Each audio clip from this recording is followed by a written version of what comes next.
Hi, guys, and welcome back to the Drama Free Healthy Living podcast. I'm your host, Jess Cording. I am so excited you're joining me today. I have a real treat for you. I am chatting with Amina AlTai, a business and career coach whom I have known for, 7 or so years. We first met back in New York. We were working out of the same co working space and collaborated on some events. And it's just been such a joy to watch her career evolve. And I'm so excited about her brand new book called The Ambition Trap: How to Stop Chasing and Start Living. So, just to recap, as a refresher, over the past 9 years, Amina has been working as a leading holistic business and career coach. And she just has a way of recognizing and supporting just a generation of leaders, creators, public facing innovators, progressive thinkers who want to build things and change them too. So, as a coach, podcast host, she also talks about, proud immigrant, chronic illness advocate. Amina's core philosophy is rooted in purpose, both in ourselves and as well as fostering that purpose in the world and in teams around us. She also works closely with a variety of next gen companies like Google, Roku, other organizations that are working to create positive, vibrant cultures that foster a whole new paradigm of success and satisfaction for everyone. We get really deep in this conversation, which I love. We talk about things like the signs that our body sends us when it's time to pivot. We talk about perfectionism and how it's rooted in imposter syndrome. Talk about the passion tax and avoiding burnout and learning from burnout if you've already been through it. Just Amina has so much great insight to share, and she just has the best energy. So I'm really excited to share her with you guys today. So without further ado, let's get to the episode. Welcome to Drama Free Healthy Living with Jess Cording. I'm your host, Jess Cording. I'm a registered dietitian, health coach, and author, and I'm here to help you streamline your wellness routine and establish a sane, more balanced relationship with food and fitness so you can reach your goals without losing your mind. On this podcast, we'll talk about nutrition, exercise, self-care, mindset, and more. I'll be bringing you interviews and expert insight on the topics that matter to your health and wellness. Amina, welcome to the podcast. Thank you so much for having me. Yeah, I'm so happy we're doing this. It's just been such a joy to know you and watch your career evolve and just to be able to collaborate on things over the years. And I'm so excited about your new book. This is so needed. But Oh, I'm so happy you're here. thank you so much for having me. I feel the same way. It's been such a joy to know you over the years, and I'm such a fan of your work and who you are in the world. So yeah, really excited to share. And it's freaking nuts how fast time goes. I know. That freaks me out. I know. We met in 2018, I think. Yeah. So How 7 crazy is years that? ago. It's Oh my wild. gosh. But so I love asking people's origin story, hero's journey on this podcast. And for you, what inspired you to become a business and career coach? It was sort of my own life being a dumpster fire. And I will tell you what I mean by that. And I think this happens for so many of us. Out of the pain comes the beautiful gift, right? There's no lotus without the mud. And so I think that's very much my story too. But I started my career in marketing and brand management, and I loved it. I started in the luxury goods space and then quickly went on to start my own agency. And it was fantastic. But, I'm the children of immigrants and one of the older children and was boundaryless and deeply codependent. And so after 7 years in my own business, I burned out and I developed 2 autoimmune diseases. And you may have heard me tell this story before, but it happened in this very dramatic fashion where I'd been sick and been to a bunch of different doctors. And then finally, I get a call from a doctor on a Friday where I'm driving to a client, and she says, Amina, if you don't go to the hospital now instead of going to your client, you are days away from multiple organ failure. So I had become so sick from these mismanaged autoimmune conditions that I literally had but 2 choices: keep going the way that I was going and probably work myself into the ground, or choose something different. And so thankfully, I knew I needed to choose something different. And so I sold my percentage of the business to my business partner. And I took a job in corporate America and basically to get the good health insurance. And while I was doing that, I was just trying on all these things for size. I had gone to life coaching just to kind of support myself. And then I was studying meditation and I was studying somatics and just all these tools to feel better in my own life. And then When I realized what was possible when you actually feel good, I thought there has to be a way for me to teach these things. And it started out as a corporate wellness company, which then morphed into my executive coaching because what I realized is like they were kind of two distinct Aminas that were operating in the world. There was business Amina from the marketing background. Then after that fall from grace, let's call it, there was wellness Amina. And I wanted to bring all the pieces together. So my coaching touches on career and business, mindset, and well-being because I believe we need all three of those pieces to really thrive. So that's the short version. And that's something I really love about your work, and that speaks to me. Like, I can definitely relate to having the 2 versions and trying to figure out how to bring both of them together in what I do. And just when we're talking about business and wellness, like, you can't have like, if one is not in a good place, the other one can be affected. But I Exactly. find especially if we're not tending to our well-being, like, that's gonna show up in our business. I definitely right around the time we met, I was just coming off of a really bad burnout cycle Mm. when my dad was sick, and I had quit my hospital job because I needed to be available to, like, take him to chemo and, like, to, take care of him and do like and I just was like I told myself I was keeping it together and that I was, like, doing everything I could, and then, I was like, "But I'm going to yoga," and, like, I ended up so sick. I joke about a slow burn of a near-death experience where, like, Ooh. I was, like, ignoring signs of something until finally my body was like, "Hey," I ended up needing, like, an emergency Benadryl shot because I had an allergic reaction to a medication on top Wow. of it was like I had a root canal during that time. I was, like, falling apart, and yet I was, like, in this wellness-facing business. I felt like such a fraud. It was definitely a learning experience. I really resonate with what you're saying because I also think that sometimes the business of wellness can burn us out and make us feel like frauds, right? There's all this pressure to do all the things. And if we're not doing all the things, there's some kind of value judgment. But sometimes doing all the things actually only exacerbates the burnout because there's all those, memes and viral videos on TikTok and Instagram of like, okay, my red light, my ice bath, my yoga, my stretching, my meditation, my journaling, right? And that also can contribute to burnout. We have to be really honest about that. Oh my gosh, I appreciate that so much. Like, when I was writing my second book, which has the phrase "better sleep" in the title, my insomnia had never been worse. It was like but that said, I wasn't sharing that, like, I wasn't sharing yet that I was writing a book. But I also wasn't sharing, like, my sleep struggles because I was so focused on taking care of my patients and my clients and, like, but I was learning a lot behind the scenes, and, like, actually working on that book was teaching me about sleep hygiene, and that also it's not just about sleep hygiene. It's about addressing, like, the underlying causes of why I was having issues with sleep. In my case, it was, like, trauma and hormone issues and stress, and, I think there's so much about addressing the root causes of the things that we're dealing with, and I Mhm. really appreciate that you talk about that in your work.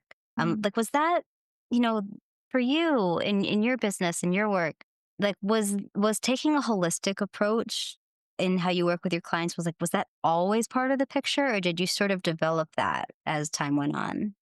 I had an even bigger focus on wellness when I first started, just because I had come through that season where I realized just how important our well being is to every other part of our life, right? There will be no business if we're not well. There will be no career if we're not well. There will be no great relationships if we're not well. And so to me, I realized how foundational that was. And so it really felt like this needs to be a big part of the conversation that it's not just about getting the promotion, getting the money. The money's important, right? Because the money allows us to take good care of Yeah. ourselves, but it's all these other pieces too. And so from the beginning, it felt like it was something really important to center. But I want to just kind of go back to what you're saying about the sleep piece and the book that you wrote. My editor always says to me, we write the book that we need. And I feel like that is so true. We need the medicine first, we figure it out, and then we can teach it. And I think that was also true of me, including wellness, of like, I needed that medicine first. I figured it out for me, and then I could teach it. I love that so much, and yes, that resonates 100%. Oh my goodness. I've been really learning about in my own journey, in, like, being someone who has a business in the wellness world. It's just, like, our relationships to our business and our mindset, and I love that you focus on that stuff. I wanted to ask you about something in your book I think is really cool, which is you talk about the difference between happiness and contentment and how that can show up, in, like, our work life, in our life in general, but, like, I'd love to hear a little bit on, unpack that a little bit for our listeners and, how that perspective can influence how we act. Yes, the clickbaity title version of that is our obsession with happiness is making us really miserable because in the West, we are really obsessed with this notion of happiness, right? Whereas in Eastern traditions, they're more concerned with contentment. And contentment, when it's translated from a lot of ancient texts, means unconditional wholeness. And so happiness by nature is meant to be transient. It's an emotion, right? And emotions are meant to change all the time. They are energy in motion. We're not meant to be happy all the time. We're meant to feel happy, sad, angry, joyful, elated, bummed out, like all the things, right? The healthiest humans, all the data tells us, are ones that are emo diverse. They allow all emotions to come in. We're not gripping to one. But in the West, we're obsessed with happiness, right? So we grip onto it. We don't want it to go. We're like chasing it at all cost. And it's literally making us miserable because it's meant to be transient. Otherwise, it's a fool's errand. But contentment is this more stable state, right? The unconditional wholeness. Because life will always be up and down. That's the nature of it. And the unconditional wholeness part, the contentment piece, is that regardless of what's happening, right? The happy, the sad, the grief, the joy, we have this inner stability. And that's what I'm much more interested in cultivating because I cannot change my external circumstances, right? Like, I think even now, like, we're in a really interesting time in the world. So much is beyond my control. And so I'm not happy every minute of the day, right? I put a lot of emphasis on cultivating joy in my life. But if I focus on that inner stability, that unconditional wholeness, my experience is a whole lot more harmonious. I love that. Yeah, I think that that is such a meaningful shift to make because I don't know what your I'd love to hear your thoughts on this, but I feel like with social media where we're bombarded all day every day by other people's like achievements and successes and it's like it's very easy I find to get sucked into like thinking that it has to look a certain way or Yeah. that there's only one way. I know in my work with clients, this comes up with people thinking there's like, a correct way to eat for like every Yeah. single person. But like, I don't know what, for someone who's maybe they're realizing like, oh man, like, yeah, I think I have been chasing happiness. Like, Yeah. do you have any tips for how they can start to shift a little bit? Yeah. Well, first and foremost, I would say, like, forgive yourself, right? Like, never shame yourself because for the most part, we're taught these things, right? They're societal scripts, they are cultural contracts that are kind of reinforced, and we don't know, right? They're just kind of these operating systems that are running in the background of our mind. So if we feel like we have to be happy all the time, it's likely something that we've been taught. So, first and foremost, forgive yourself. And then, second of all, I think a practice where you can, throughout the day, just notice the different emotions, just notice the shift in energy states. I'm going to give you an example. So, I grew up in a household, and I think this is also culturally co signed, but I wasn't allowed to be angry. And so I actually had no idea what anger felt like. I had experienced sadness, but like I had no idea about anger. And I came into this season of my life where I was like, I should probably let there be some space for anger and maybe like get to know what that's like. And I remember asking my therapist at the time of like, what does anger feel like? How does one know that it's there? Right. So if we haven't let ourselves feel the full range of human emotion, they might feel a little foreign for us. But I think just start by noticing, right? So having a journal practice where like throughout the day, just check in with yourself. How do I feel right now without making it right or wrong? Should I feel a little bummed or I'm super happy or grief is creeping in or just feel a little meh? And just like allow space for that without making it right or wrong. And then you can ask yourself, like, what's underneath those feelings? And the same goes for challenging emotions too, right? I notice this in my practice that we're either gripping the happiness or we're either really living in the doom. And so let all the states be transient. We're not supposed to grip onto any of them. And so just let it come and let that be a practice as well. But the noticing, I think, is the biggest thing. That is such a great point. I love that thought of the transient. Okay, confession. I have been reading tarot cards for maybe like 25-ish years. Love. And I go through phases when I'm getting certain cards over and over. I'm like, okay, this is interesting. Like, because I've been doing for myself, just like a daily pull of a card, or lately I've been in pattern doing 3 cards in the morning. It's kind of like my morning meditation. And I was going through a phase where I kept pulling the Wheel of Fortune. I often think of a line from a Bob Dylan song where it's everything passes, everything changes. And just this idea that, where we are now, it might be related to something that was put in motion previously, but it's like if you don't like where you are now, things are going to keep turning and moving. Or if you really like where you are now, appreciate it, but recognize that it's transient. And I was pulling that card a lot at a time when I was sort of wrestling with making some really big decisions about my work life. And I was like, oh, okay, I get it. These feelings are not going to last forever, but be mindful of how I'm acting and like appreciate the good stuff, acknowledge that the tough stuff is going to pass. And like just that was really helpful to me. I think, Yes. Sorry. tarot is a little different from like, some traditional wellness, but I love what you shared about letting all of the emotions be transient and just observing and not judging. Exactly. And I think tarot is wonderful, right? It's all just information. And then we get to decide what we want to do with the information. And exactly what you said. Thankfully, everything is just a season, right? And I think in a tough way, everything is just a season, right? Because we have the same beautiful emotions will go, as will the tough ones. I want to go back to what you were saying about, your experience with autoimmune condition and just needing to take care of yourself. I grew up, maybe you know this. My mom is a hypnotherapist. We both are certified as Reiki practitioners, and I grew up learning about the mind body connection and just Amazing. that it's like to me it makes total sense. I didn't realize till I got older that people find that weird. Live and learn. But I really appreciate that you focus on that mind body connection in your work and that you talk about how, our body sends us signs or sometimes when we're pushing ourselves too hard. We see it in our health. And in your work, what are some signs that our bodies might send when it's time for us to make a change or that maybe we're working too hard, things that, maybe we should watch for? Yeah, I love this question because I think so many of us are so cerebral. And I love that you had an upbringing where, like, you realized, like, actually, these things are connected, right? The body keeps the score. I didn't learn that until much later in life. And I think it's so important. For the last couple of years, I've been immersed in nervous system work too. And just even noticing the structural changes that we feel when we're angry, we're frozen, we're discontented, right? So I'm always watching for those things. But in my practice, some of the physical changes that show up for people when they're discontented with work or feeling resistance or burned out is maybe they have digestive issues. Maybe they're getting migraines or headaches. Maybe they're having back problems, postural problems. It can show up in so many different ways. Also, there's a lot of emotional states they may experience, like feeling excessive negativism or cynicism towards their work or to their coworkers. And so I think it's always important to understand kind of where our baseline is and then what's shifting. And things will naturally shift over time, right? Like I just entered my 40s and things are shifting. And it doesn't mean that I don't love work, right? And so I think just an understanding of where our baseline is and then just watching those changes and getting a sense of what they mean for you, because it's going to be really different for all of us. Thank you so much for sharing that. And I'm right there with you. I'm turning 40 this year. So I already feel a lot of the It's shifts. wild. It's Yeah. wild.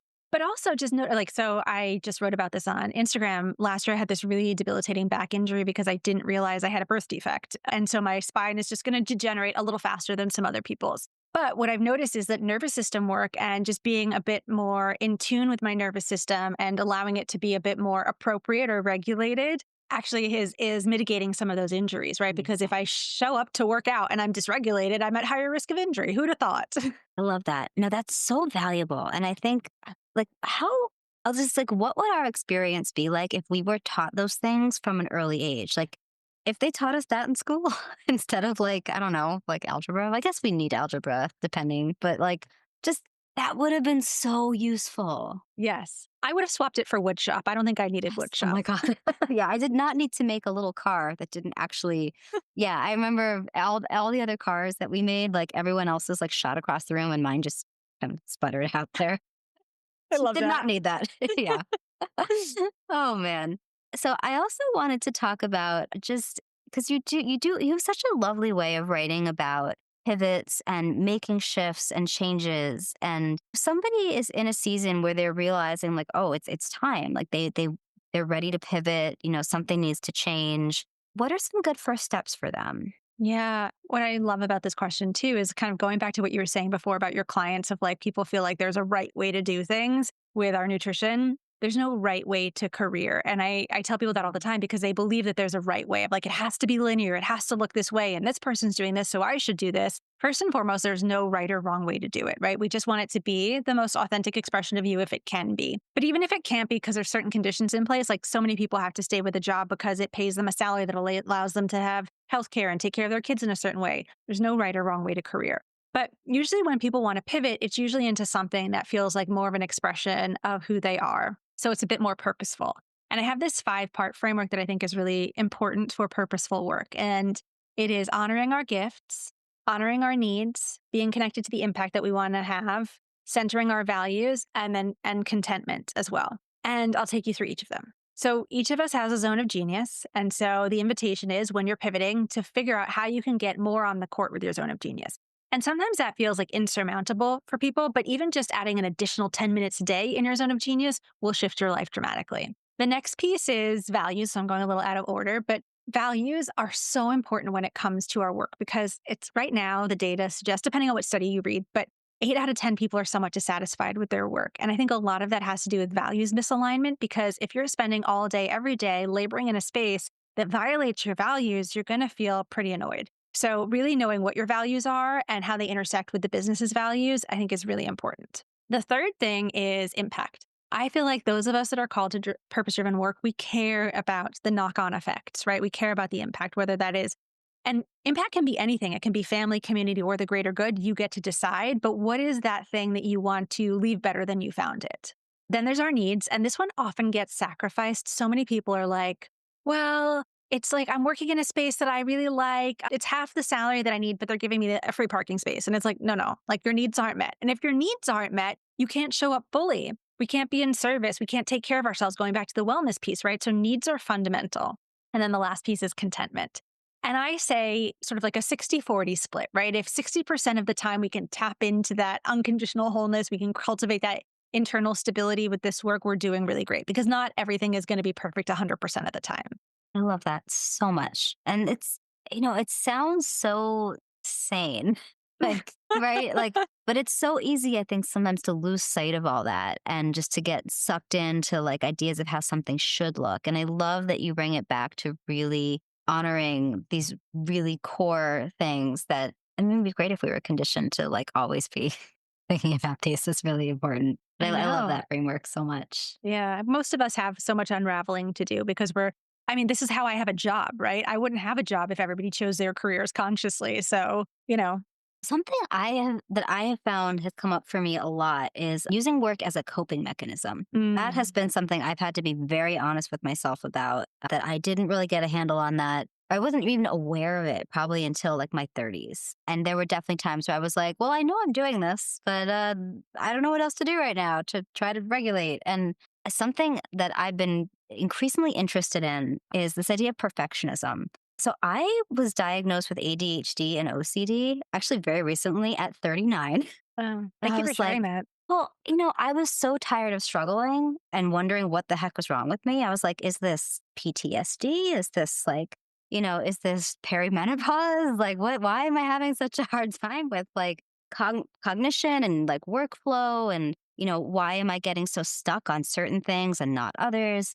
And it was so fascinating for me to learn about just this aspect of myself and how, wow, like all the ways that it was showing up in my work life and also, Mm, personal life, of course, too. But I was, it finally, like for me, I realized that like part of how the OCD manifests in my career is this perfectionist tendency mm, and getting really stuck if I'm like not able to master something like right away and it's something I'm still learning. But I really like what you shared about perfectionism as a survival tool. Like that really resonated with me. Like you talk about perfectionism as a survival tactic that's rooted in imposter syndrome. mm. I love that because that just when I read that, I was like, that makes so much sense to me. So can Yeah. you tell our listeners a little bit about that?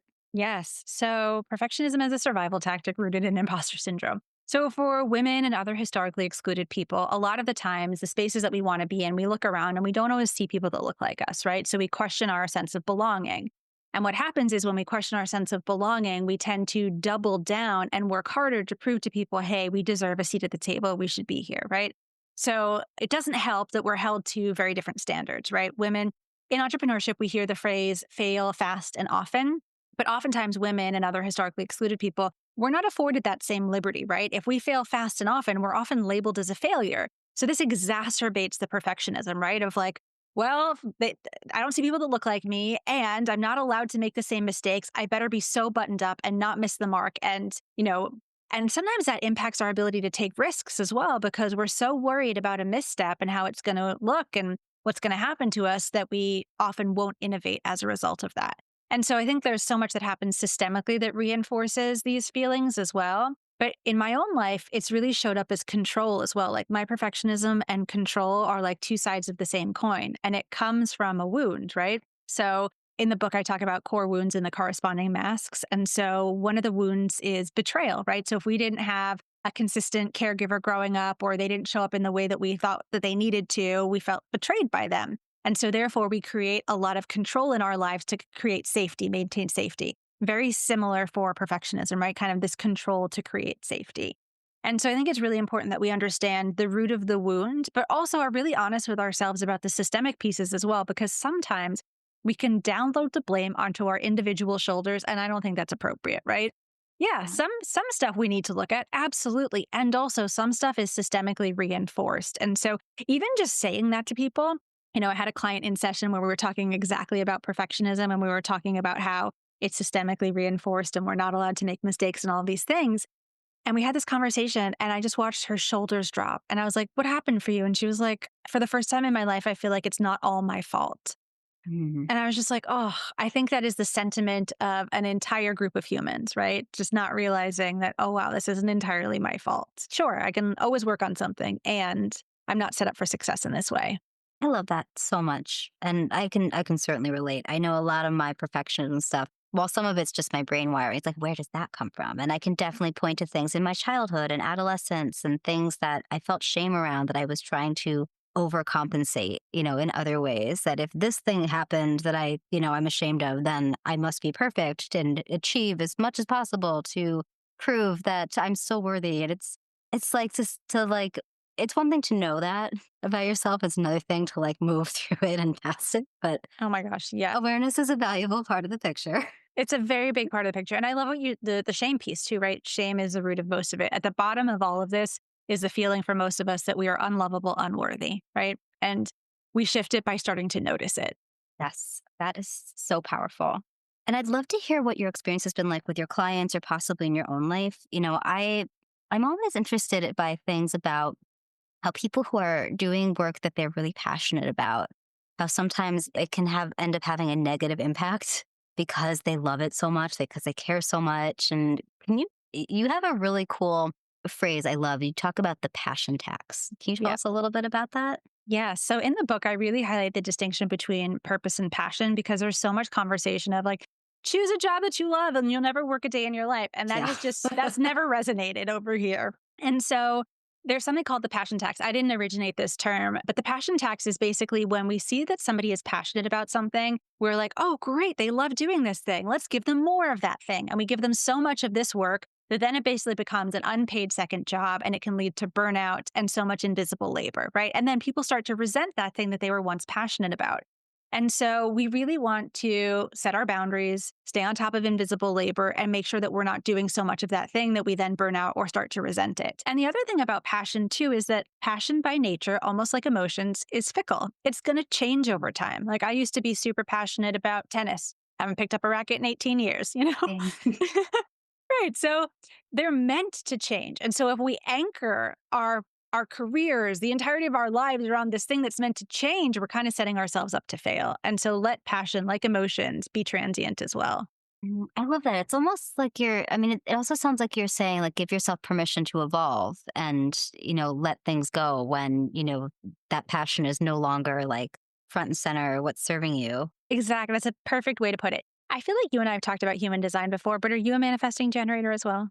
So I actually don't know. I have not done my human design. I'm so intrigued by it, but I have not actually delved into it. Oh my gosh, we're going to have to do your chart. But my energy type in human design is meant to evolve all the time. And so I feel like that's part of what I'm here to teach and give people permission to do because we're supposed to, right?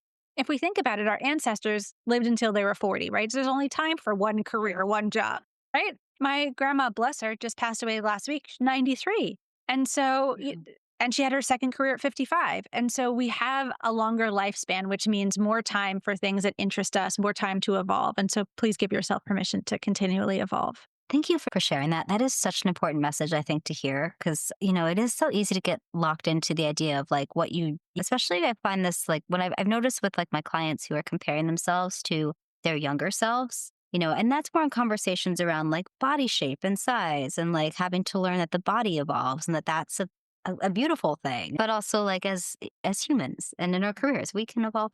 Yes, yes. And listen, we all play the comparison game, right? It's there's a piece of comparison that's like a little bit healthy, right? It helps us Mhm. understand who we are, where we are. But when it starts to erode our sense of contentment, then we might want to be shifting that. I really appreciate you talking about all of these different aspects of just a career and wellness and the mindset and the emotional piece. And I wanted to ask you as well about burnout because Mm. this is such a tricky one, right? Because I feel like so many of us in the space have our burnout stories. I feel like sometimes and obviously I can't change this for myself because, been there, done that, got the t-shirt, threw up on the t-shirt. But I I'm so curious for younger generations. Are they gonna grow up with the messaging we did that, like, you have to hustle and you're gonna hit a wall and there's gonna like, that's part of the arc of, like, the successful career person? Like, I don't know, do you feel like burnout is an inevitable part of the journey, or are there things that we can do to just, from the get-go, bring more ease and more joy and just into our work life? It's a beautiful question. First of all, and you would probably know more about this than I do, but those of us that have uteruses have a higher propensity for burnout, right? So there are a lot of women in my practice that have burnout, and you and I have both experienced burnout as well. So there's a biological piece. But I think that there are also a lot of cultural factors that led millennials in particular to burnout. So there's this really great book called Can't Even: How Millennials Became the Burnout Generation by Anne Helen Peterson. And she talks about how there was a confluence of factors from being the trophy children, the kind of trophy for everything and like needed to win. And then coming of age and entering the workforce around the Great Recession and just so much precarity in our coming of age that we had to outwork everybody in the room. We had to prove our value. And it was just impossible. It's like you cannot win a broken system. And I think we were all trying to win a broken system. And I think that led us to burnout in lots of ways. And I think Gen Z is so much wiser. I think every generation has the benefit of standing on the shoulders of those that came before them. And I'm so glad that Gen Z gets to stand on our shoulders and hopefully mitigate some of that burnout, just watching us all fall flat on our face. Like you said, get the t shirt and throw up on it, right? So I do have a lot of hope that they're watching us and learning. And I think that we just came of age in a particularly challenging moment. Thank you for mentioning the recession. I forget sometimes what a factor that was. Like, I Oh, just yeah. look back, I'm like, "Yeah, 2008, I graduated college, I got a job, I got another job, got an internship. I just need to pay the rent." Like, I was just so blasé about it, And I look Yeah. back and I'm like, no wonder. Like, Yeah, it was really challenging. So many people were graduating, couldn't get jobs. Then, so they went to grad school. Then it made the grad school applications harder for people, right? There's just all these yeah. knock on effects that happen. Yeah, thank you for shedding some light on that. I feel like it's helpful we have a lot of listeners who are millennial women, so I feel like that's really helpful for them to hear about that. I feel like the takeaway is like, it's not all our fault. I feel like people just need to Yes. hear, like, sure, we've got a little bit of our side of the street to clean up, but it's not all our fault. Yeah, thank you for sharing that. So if somebody like for somebody who is, maybe they're just starting a new phase of their career and they really want to be intentional about avoiding burnout. Like, I know you have so many tools you share, but any, a couple that you'd like to highlight? So, preventing burnout, I think the first thing is I have a framework around burnout in the book, but one of the things that I think is really important is one, living above the resentment line, and then two, tolerations. And these things kind of go hand in hand. So, I would invite people to make a list. So, if you're starting a new job, make a list of the things that you were tolerating in your old job that you need not be tolerating. So, basically, the things that you need to raise the standard on. Maybe you were tolerating being underpaid. Maybe you were tolerating being under resourced and not having the right support staff. Maybe you were tolerating workplace microaggressions, whatever you were tolerating that you are not going to tolerate anymore, because all of that has an emotional toll and can lead to burnout too.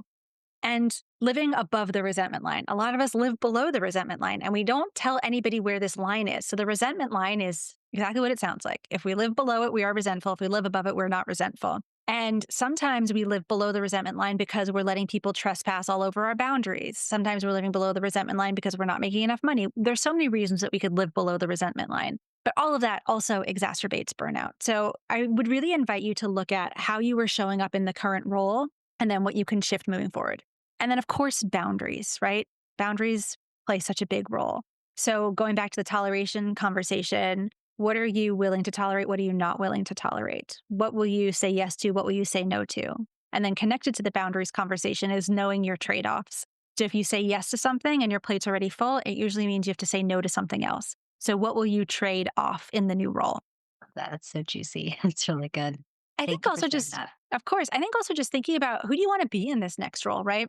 A lot of the times when we end a job and we kind of do a postmortem and look back, we're like, there were wonderful things. And then there are ways that I showed up that I wish I could do differently. So who do you want to be in the next role? How do you want to show up differently? Because that will also help with the burnout conversation, right? I don't want to be working 60-hour weeks. I don't want to be bedraggled. I don't want to live below the resentment line. I want to be abundant in time and energy and support and all the things. So even just taking a minute to jot down the dream of what you want for this new role. I love that so much. So I have you just a few more minutes, and I wanted to make sure that we talk about your book. Okay, so your new book is called The Ambition Trap: Yeah. How to Stop Chasing and Start Living. If people want to buy the book, learn more about your work, connect with you, how can they do that? The best place to buy the book is anywhere you love to buy books. So if you love to support indie bookstores, please do that. If you're a Barnes and Noble person, please do that. The book is available everywhere you get books. So whichever is your favorite, yay, I'm happy for you to do that. And then you can learn more about my work on my website, AminaAlTai.com. I'm sure the spelling will be on the show notes. And then on social, it's the same thing at Amina AlTai on Instagram. And you can find me on LinkedIn, Amina AlTai. Amazing. And yes, we will link to all that in the show notes to make it as easy as possible for people to find all of that good stuff. So thank you. Fabulous. My joy. So I have one more question for you. This is Yeah. a question I ask everybody who comes on the show, just because I love that there are so many different ways of looking at this and that it can evolve over time for each of us. But today, this moment in time, Amina, what does healthy living mean to you? I love this question. And going back to what we were saying before, of like, I think a lot of the times with healthy living, we can make it righteous, like right or wrong. Like that's healthy or that's not healthy, right? That's naughty or that's good. And so for me, I think it's more about integrity and alignment. And so integrity and alignment in living looks like I'm doing purposeful work where my needs are met and my talents are being utilized. I'm pouring into my relationships. I'm supporting my nervous system and I'm part of community care. So I'm in a collective where I'm giving back and I'm receiving. And that to me feels like quote unquote healthy living. Thank you so much for sharing that. And just, I appreciate you taking the time to share your wisdom and just energy. It's always so lovely to chat with you. Jess, I am honored and overjoyed. Thank you so much for shining a light on my work and asking the most thoughtful questions and letting me be in your community's ear. And all of you guys who are out there listening, I really hope you enjoyed this conversation. If you like what you hear, do please consider leaving us a review on Apple Podcasts. They do matter and help me continue to bring you wonderful guests like Amina. And as always, you guys, thank you for being here. Like, share, subscribe, and I hope you have a wonderful day. And we'll talk soon. Thank you for listening to Drama Free Healthy Living with Jess Cording. We'll see you next time. Just one more thing. I may be a dietitian, but I'm not your dietitian. The information in this podcast is meant for educational purposes only and is not intended to diagnose or treat any medical condition. It is also not a replacement for individual counseling. Always check with your healthcare provider for questions related to your own health and well-being.